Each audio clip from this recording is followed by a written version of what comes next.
Hi there, Sandy here. Welcome to another Friday Findings video at my YouTube channel and my blog at keepsakecrafts.net.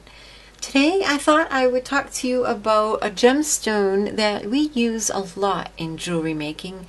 You see it in so many different forms, and it's called jasper. So here are a few different examples of jasper stones. Jasper is actually a type of quartz, and it's an opaque quartz as opposed to agates, which are a semi-transparent stone. And all of these, in all their different colors and variations, are jasper stones, and what gives them these colors and interesting looks are actually impurities in the stones. For example, there's a lot of iron in this stone, and that's what gives it these red spots. This is rather fancifully named dragon's blood jasper. And sometimes those impurities are in the form of spots and dots, like in this gray leopard skin jasper. And sometimes they're more in straight lines, kind of striated, like in this wood jasper. It almost really does look like a polished piece of wood, but this is a stone. This is another type of jasper that I don't have the name of.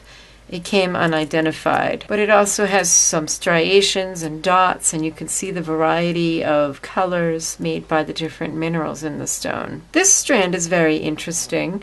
Sometimes it's called rainbow jasper, or multicolored jasper, or fancy jasper. What's really interesting about this is, believe it or not, these colors can be found very close to each other on the stone. So that's why they're all kept together.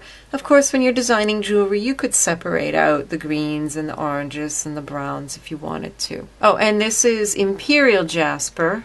I'm not quite sure where it got its name, maybe because the blue is a royal color. Now, many jaspers are named for what they look like wood or dragon's blood, or leopard spots. But also a lot of jaspers are named for where they come from. Up on the screen there's a picture of Deschutes picture jasper, and it comes from a place in Oregon State near the Deschutes River. The next one is Mookaite.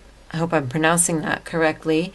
And it comes from a place in Western Australia. And then this last one on the screen is the Oahe picture jasper. It comes from the Oahe Mountain area on the Idaho-Oregon border. And you can see why it's called picture jasper, because it looks like a picture of mountains, but it's just a naturally occurring formation in the stone. There are lots of beautiful picture jaspers out there, like these up on the screen. They're sometimes called landscape jasper or picture jasper because they really do look like paintings. Jasper's great stuff. It has a hardness of around 7, so it's very sturdy and can be used in your beads and jewelry to great effect. So I hope you found this interesting and helpful. Thanks so much for watching Keepsake Crafts videos. If you liked this video, please be sure to give it a thumbs up and share. I upload every Monday, Wednesday, and Friday, so if you're not already subscribed to my YouTube channel, make sure you do for 3 new videos every week. Follow me on Facebook, Pinterest, Instagram, and on my blog. Happy creating. Bye-bye.